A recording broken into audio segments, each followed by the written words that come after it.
Hello and welcome to Diplomacy of UPSC. Welcome to the last video in the economy section. तो हमारा पहला जो article है वो inward and outward investment in India के ऊपर है. ठीक है. Last 2 videos have been uploaded. Okay, last 2 videos upload हो चुके हैं. I hope you all have seen that video. अगर आपने नहीं देखा है, do check it on the I button और गो टू द प्लेलिस्ट और visit to the channel, or the link is given in the description. If you want the PDF, you can join the Telegram channel. Elsewhere, you can watch this video. ठीक है. इसके अलावा जो भी लोग IB के preparation कर रहे हैं along with UPSC, उसके रिगार्डिंग मैंने एक स्ट्रैटेजी वीडियो डाला है. I think it is best of my capabilities, and if you are preparing, if you have graduated और अगर आपने अभी तक फॉर्म नहीं भरा है, 15th of December is the last date, and I think it is a wonderful backup. I think everyone should apply for it. और जैसा कि मैंने लास्ट वो वाले वीडियो में भी एक कोट कहा था, that always strive for the best, but if that doesn't happens, be prepared for the worst. ठीक है. तो इसलिए अगर आपने किया है, अगर आपने नहीं भरा है तो आप उसको बिल्कुल भरें, क्योंकि 995 seats is not a joke. और ये 3 ईयर्स पे ये एग्जामिनेशन कंडक्ट होता है. सो अगर इस साल हुआ है 2023 में इसका नोटिफिकेशन आया, तो नेक्स्ट ईयर 2026 में आएगा. डैट मीन्स उसका एग्ज़ाम होगा 2027. आप समझ लो कि आपके पास दोबारा अपॉर्चुनिटी नहीं रहेगा to sit for the examination most probably. ठीक है.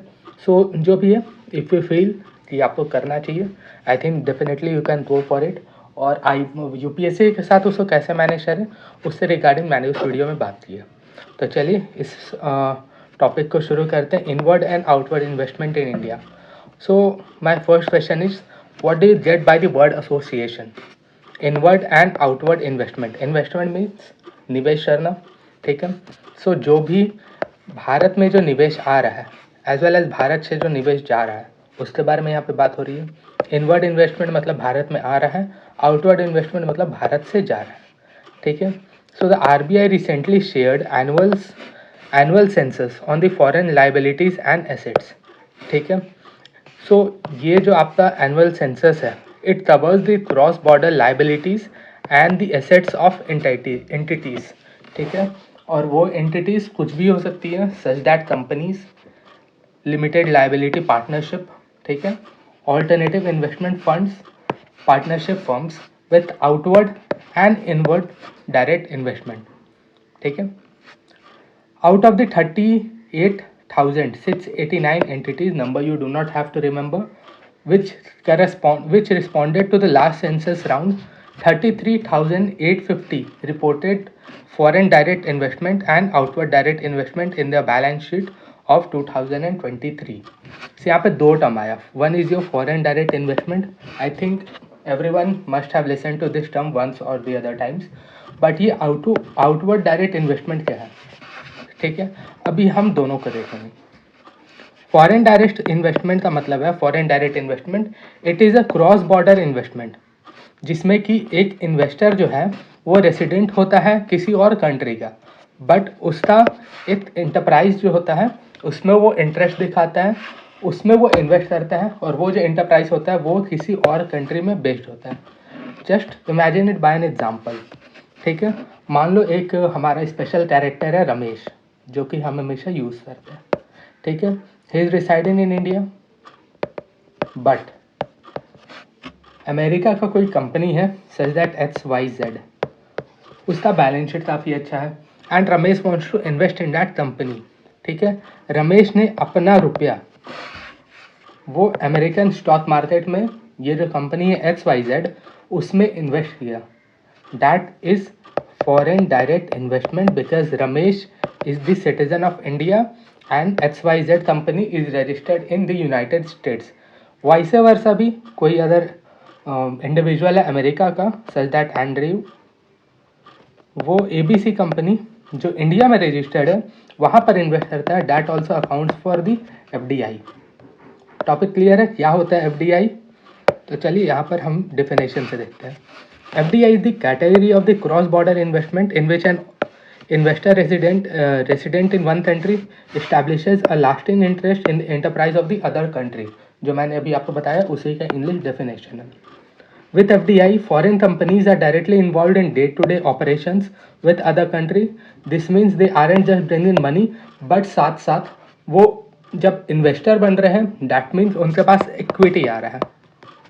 इक्विटी मतलब शेयर्स मतलब अगर आपके पास कंपनी को अगर प्रॉफिट होगा आपको डिविडेंड मिलेगा, अगर लॉस होगा you will not get dividend और you will get less dividend. कुल मिलाकर ही आप कंपनी के शेयर होल्डर बन जाते हैं। एक तरीके से हम उसे मालिक भी कह सकते हैं। वो जब एक कंपनी का टू सम एक्सटेंट कुछ परसेंटेज में मालिक बन जाते हैं तो वो अपने साथ पैसे के साथ साथ नॉलेज लाते हैं, अपने स्किल्स लाते हैं, अपने टेक्नोलॉजी लाते हैं, अपने एक्सपीरियंस तक लाते हैं, क्योंकि जितना कंपनी ग्रो करेगी उतना ही उनको रिवॉर्ड मिलेगा इन टर्म्स ऑफ जो रिटर्न्स होंगे उसके बेसिस पे, ठीक है, जिसको हम लोग डिविडेंड भी बोलते हैं। अब आते हैं आउटवर्ड डायरेक्ट इन्वेस्टमेंट पे। Outward direct investment is a business strategy in which a domestic firm expands its operation to a foreign country, ठीक है। Employing ODI is a natural progression for firms if their domestic markets become saturated and better opportunities are available abroad, ठीक है। अब इसको हम easy language में समझते हैं। अभी मैंने बात किया था कि ABC जो कंपनी है ये इंडिया की कंपनी है,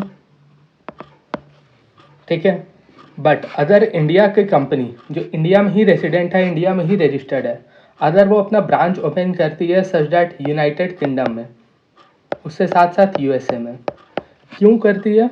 बिकॉज कोई भी रीज़न हो सकता है, बट जनरली हम समझते हैं कि इंडिया के मार्केट में उनको उतनी ज़्यादा अपॉर्चुनिटीज़ नहीं मिल रही, ठीक है। सो उस कंडीशन की वजह से अगर वो अपना बिजनेस को एक्सपैंड करती है दूसरे कंट्रीज में, that is your just a second, हाँ, that is your outward direct investment. एक ऐसा बिजनेस स्ट्रैटेजी जिसमें डोमेस्टिक कंपनी अपने ऑपरेशंस को फॉरेन कंट्री में एक्सपैंड करती है, दैट इज ODI। एकदम क्लियर है। बहुत सारी American companies, European countries, Japanese companies ये सब मेजॉरिटी करती हैं, बिकॉज इन कंपनीज का जो मार्केट है वो अपने डोमेस्टिक कंट्री में थोड़ा सैचुरेट हो चुका है, वो बहुत हद तक एक्सपैंड नहीं कर रहा है उन कंडीशन की वजह से। FDI occurs when a non-resident invest in a shares of the resident company, ठीक है, जो मैंने ऊपर आपको बताया। ODI occurs when a resident company invest in non-resident country। Strategy है to expand their business. Clear है? थोड़ा हाईलाइट्स है, बहुत इंपॉर्टेंट मुझे नहीं लगता बट फिर भी देख लीजिए। ODI हाईलाइट्स की बात करें, ODI मतलब वनडे इंटरनेशनल, ये है आपका आउटवर्ड डायरेक्ट इन्वेस्टमेंट। सो ODI के बारे में बात करें, so total ODI by Indian firms rose to about 19.46% in the year financial 2023 और उससे पहले लास्ट ईयर में 7.62% था। That means 19.46% का जो ग्रोथ है ODI में इसको मेजर किया गया है। This means Indian companies are expanding its business to the foreign companies. इसमें से ये सबसे ज़्यादा निकल के आया। टॉप 10 कंट्रीज जो ODI करती है, 85% जो आता है वो टॉप 10 कंट्रीज से ही आता है, जिसमें सिंगापुर है लार्जेस्ट और उसका जो बेनिफिशियरी है वो इंडिया से है, ठीक है। सॉरी, सिंगापुर लार्जेस्ट बेनिफिशियरी है जितने भी ODI जो इंडिया से हो रही है, मतलब इंडिया की कंपनी, इंडिया की ABC कंपनी वो सबसे पहले कहाँ निवेश करना चाहती है? वो सबसे पहले अपना बिजनेस एक्सपैंड करना चाहती है सिंगापुर में, देन USA, थर्ड में UK, फोर्थ में नीदरलैंड, फिफ्थ में UAE, फिर मॉरिशस, फिर Switzerland, Bermuda, Jersey, Cyprus and other countries account for 14.7%। Clear है? सबसे पहले सिंगापुर है, फिर USA है, फिर UAE है, बस इतना आप याद रखना। क्लियर है? US की बात करें तो 13.6 शेयर्स इंडिया के ODI का उनको मिलता है, UK को 12.8 मिलता है। नंबर याद रखने की ज़रूरत नहीं है, बस इसको एक ओवरव्यू रखना, ठीक है। Significantly 3 jurisdiction are known for tax benefit. Bermuda को इतना मिला है, जर्सी को इतना रिसीव हुआ है, नॉट इम्पॉर्टेंट। FDI की हाईलाइट्स अगर हम लोग बात करें, so total FDI flow in the year FY 2023 is 49.93 crore, जो कि लास्ट ईयर में 46.72 करोड़ है। That means there is only a slight increase, but FDI हर साल के हिसाब से इस साल भी बढ़ा है। ठीक है।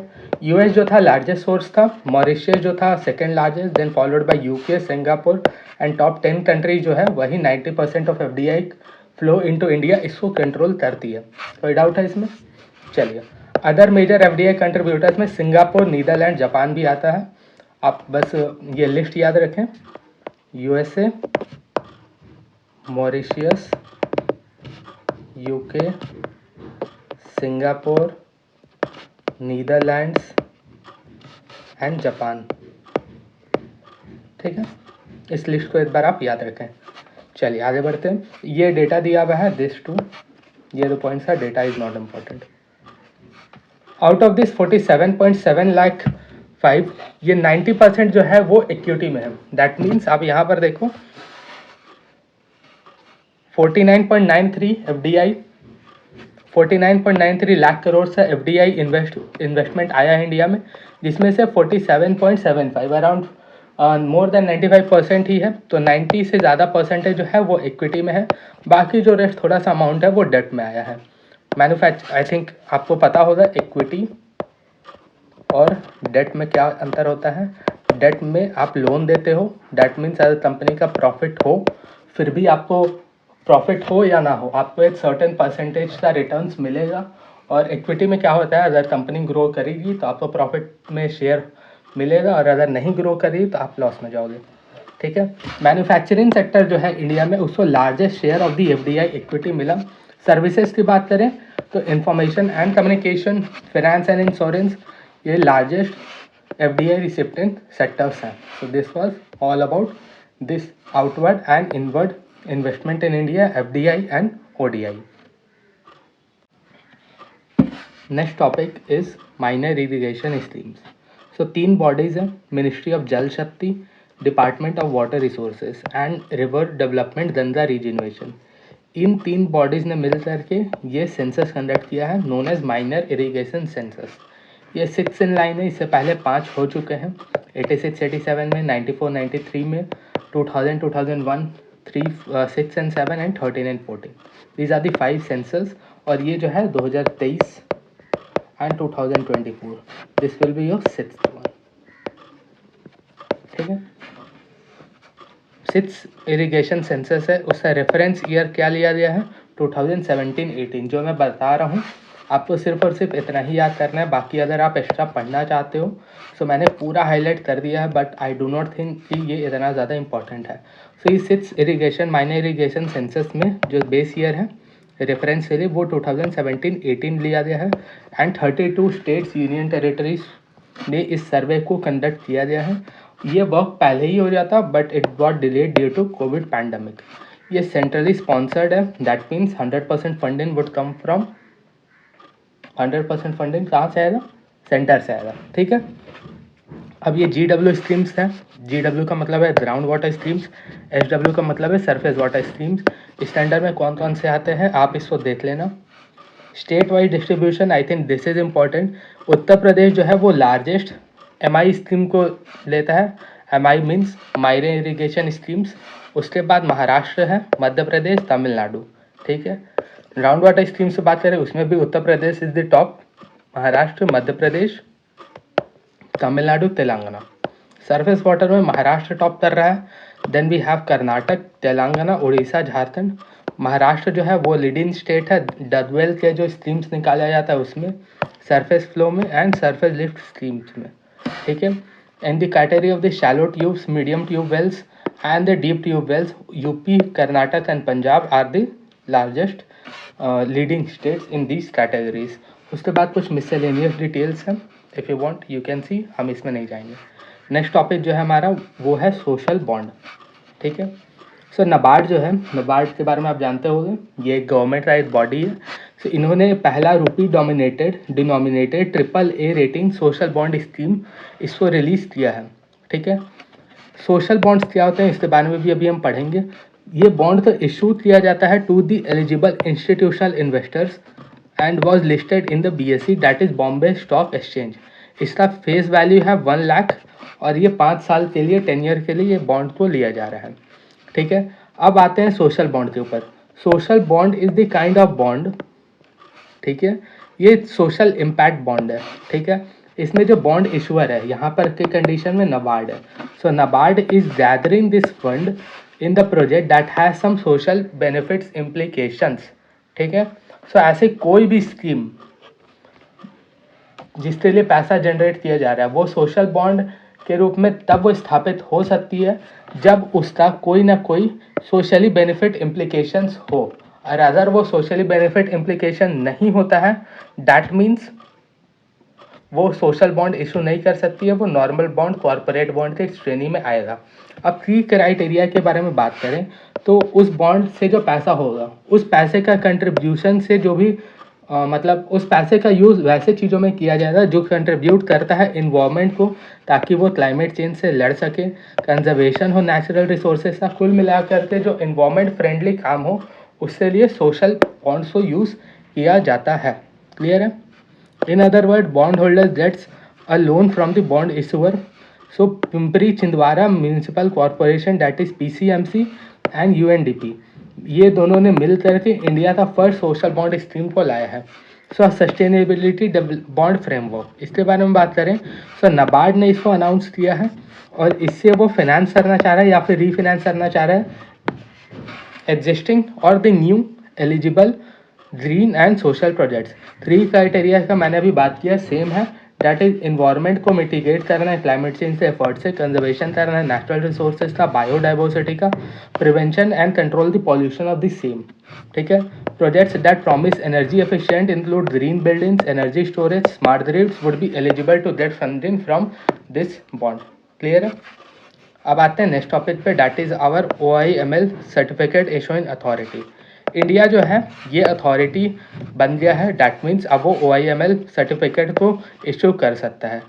इस एडिशन के साथ इंडिया जो है वो 13 जो कंट्रीज़ है, इससे पहले 12 कंट्रीज थे जो एलिजिबल थे इस सर्टिफिकेट को इशू करने में, India became the 13th country, ठीक है।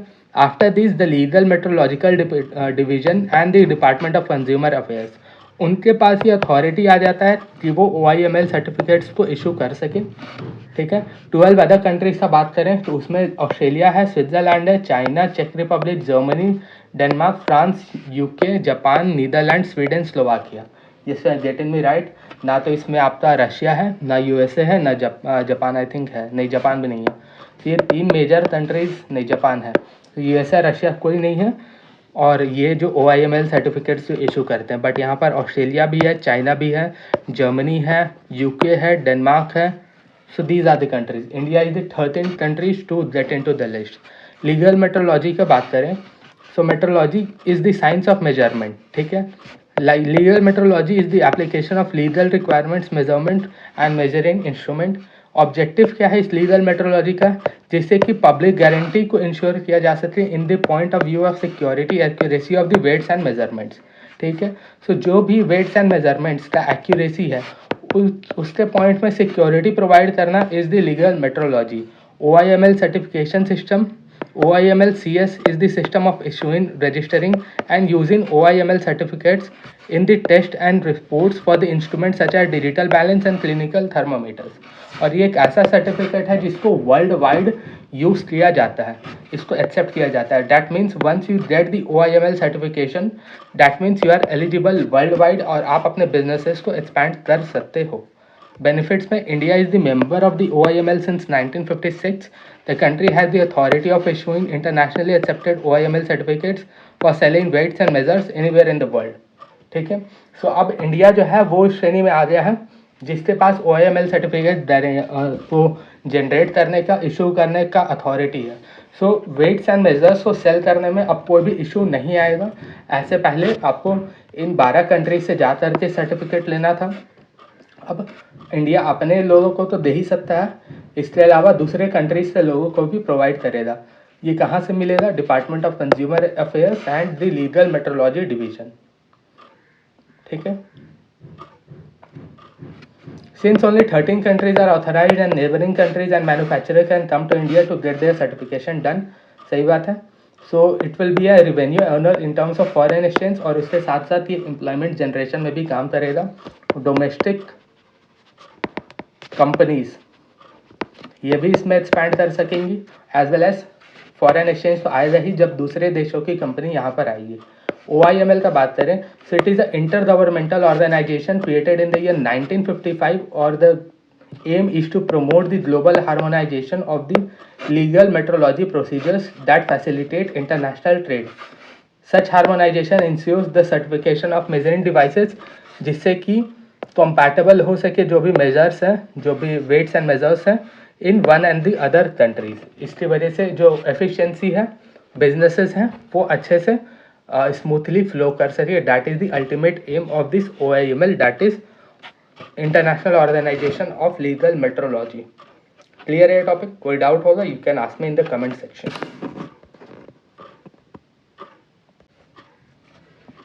नेक्स्ट टॉपिक जो है ये वैनेडियम डिपॉजिट से एसोसिएटेड है। वैनेडियम पे बात करें so it is a critical raw material और इसको बहुत सारे एप्लीकेशंस में, इंडस्ट्रीज़ में, कंपनीज़ में, फैक्ट्रीज़ में यूज़ किया जाता है। और रिसेंटली इसका सेडिमेंट से सैंपल्स को कलेक्ट किया गया from the gulf of Khambhat. Khambhat mean gulf of Cambay. अगर मैं गुजरात का कोस्ट लाइन बनाने का ट्राई करूं, एक second, just give me a minute.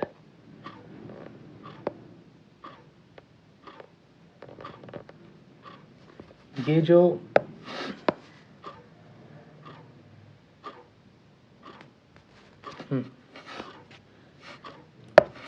जो एरिया है ये आपका राजस्थान हो गया, ये आपका गुजरात हो गया, ये गुजरात का कोस्ट लाइन हो गया। This is run of Kutch, this one, and this one is gulf of Khambhat. ठीक है, ये आपका गल्फ ऑफ खंबात हो गया जो कि अरेबियन सी में जाकर के लगता है। ठीक है, सो इसके सैंपल्स को डिस्कवर किया गया है, रिसीव किया गया है और फाउंड किया गया है which opens up in the Arabian sea. ठीक है, as well as vanadium deposit से ट्रेसेस को अरुणाचल प्रदेश, कर्नाटक, उड़ीसा, महाराष्ट्र इन सभी जगह पर भी देखा गया है। However the first report of the vanadium occurrence in the offshore sediments of India that is gulf of Khambhat. मतलब ऑफशोर सेडिमेंट्स में सबसे जो भी पहला है that is gulf of Khambhat. ये प्योरली जो प्योर फॉर्म होता है किसी भी मेटल का, जिसमें और कोई भी मेटल्स या फिर सेडिमेंट्स अटैच नहीं रहते हैं। सो वेनेडियम में भी यही कंडीशन है that it is rarely formed in its pure form and vanadium is present in over 55 minerals. So ये 55 मिनरल से साथ जुड़ा हुआ है, जिसकी वजह से वेनेडियम को एक्सट्रैक्ट करना is a production costly process. At gulf of Khambhat इसके साथ जो मिनरल मिला है इट इज़ मैग्नेटाइट। ठीक है, मैग्नेटाइट। हो सकता है प्रीलिम्स में सवाल पूछ लिया जाए आपसे, इसको याद रखना। That is why I have highlighted this in a different color which make it form when molten lava cools rapidly।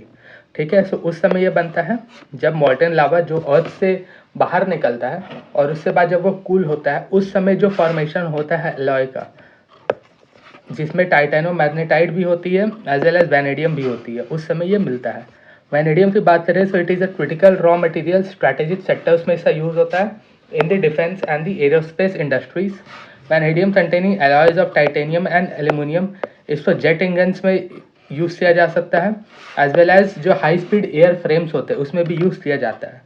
Besides this इसको स्टोर करने के लिए, एनर्जी स्टोर करने के लिए जो बनाए जाते हैं मेटल्स उसमें भी इसका यूज़ है, as well as critical electronic components में भी यूज़ है। It is also use to make alloy, और वो अलॉय जो रहता है वो कोरोजन एंड हाई टेम्परेचर पर रेजिस्टेंट रहता है।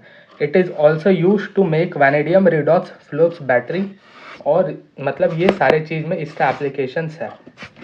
तो बस यहीं तक है आपका, दिस वॉज ऑल अबाउट। इसके बाद से इंटरनेशनल रिलेशंस शुरू हो जाता है, तो हम उसे नेक्स्ट वीडियो में देखते हैं। So thank you for being patient in this video, see in the next topic. Thank you, अच्छे से पढ़ाई करो, कोई भी डाउट